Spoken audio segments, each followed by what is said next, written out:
صلی علی رسولہ الکریم اما بعد فاعوذ باللہ من الشیطان الرجیم بسم اللہ الرحمن الرحیم وخلق كل شيء فقدره تقدیرا صدق اللہ العظیم۔ مدعی لاکھ برا چاہے کیا ہوتا ہے، وہی ہوتا ہے جو منظور خدا ہوتا ہے۔ میرے عزت کے لائق میرے اساتذہ کرام اور میرے ہم نشین ساتھیوں، آج میں آپ کے سامنے جس موضوع پہ لب کشائی کرنا چاہتا ہوں اس کا نام ہے اللہ کی پہچان۔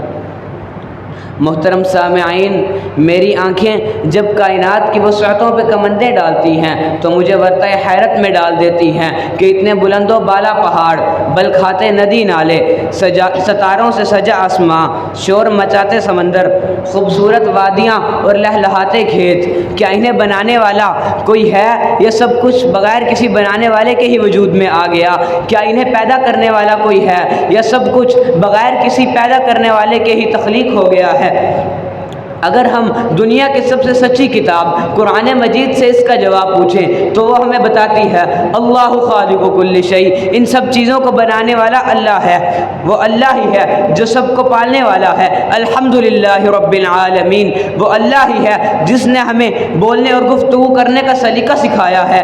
علمہ البیان، وہ اللہ ہی ہے جو ہمیں بیماری کے وقت شفایاب کرتا ہے۔ وَإِذَا مَرِضْتُ فَهُوَ يَشْفِينِ، وہ اللہ ہی ہے جو ہمیں علم کی دولت سے نوازتا ہے۔ علم الانسان ما لم يعلم، قدرت کسے کے مکھی کا پر بھی بنا سکے، قدرت کسے کے مکھی کا پر بھی بنا سکے، خلاق دو جہاں کی ہے خلقت کمال کی۔ محترم سامعین، جب ہر چیز کا خالق اللہ ہے، جب ہر چیز کا مالک اللہ ہے، جب ہر چیز کا رازق اللہ ہے تو عبادت بھی اسی کی ہونی چاہیے، سجدے بھی اسی کو روا ہیں، اطاعت بھی اسی کا حق ہے۔ لیکن جب میں اپنے ارد گرد حالات کا جائزہ لیتا ہوں تو کیا دیکھتا ہوں کہ لوگ اپنے خالق کی بجائے بے حرکت جسموں کی تعظیم کر رہے ہیں۔ لوگ اپنے مالک حقیقی کو چھوڑ کر غیروں کے سامنے سروں کے تقدس کو پامال کر رہے ہیں، رازق کا رزق کھا کر مخلوق کے گن گا رہے ہیں۔ یہ سب کچھ دیکھ کر مجھے بڑا افسوس ہوتا ہے کہ آخر انسان اپنے رب کو پہچانتا کیوں نہیں، اپنے رازق کا رزق کھا کر اسے سجدے کیوں نہیں کرتا، اس کی عظمتوں کے خوبصورت مناظر دیکھ کر اس کی اطاعت کیوں نہیں کرتا؟ کیا انسان نے اللہ کو بے بس سمجھ لیا ہے؟ جی نہیں، وہ بے بس نہیں بلکہ مہلت دیتا ہے۔ جب اس کی غیرت جوش میں آتی ہے تو زمین اذا زلزلت الارض زلزالها کا روپ دھار لیتی ہے، جب اس کی غیرت جوش میں آتی ہے تو سمندر کا پرامن پانی وحشتناک سیلاب کی شکل اختیار کر لیتا ہے، جب اس کی غیرت جوش میں آتی ہے تو سورج آگ برسانا شروع کر دیتا ہے، جب اس کی غیرت جوش میں آتی ہے تو ہوائیں طوفان کا روپ دھار لیتی ہیں۔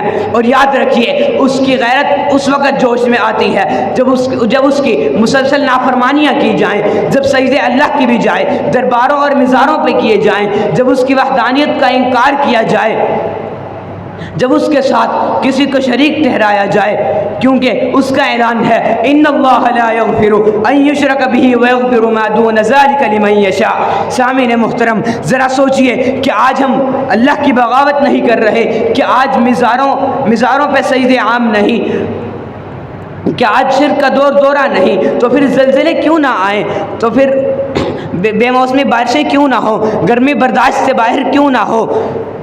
ابھی وقت ہے کہ ہم شرک سے توبہ کر لیں، اپنے رب کو پہچان کر اس کی عبادت کریں تاکہ روز قیامت ہمیں توحید پرستوں میں جگہ مل سکے۔ خرد نے کہہ بھی دیا لا الہ تو کیا حاصل، خرد نے کہہ بھی دیا لا الہ تو کیا حاصل، دل و نگاہ مسلمان نہیں تو کچھ بھی نہیں۔ میری اللہ سے دعا، اللہ صحیح معنوں میں عمل کرنے کی توفیق عطا فرمائے، آمین۔ وما علینا الا البلاغ المبین۔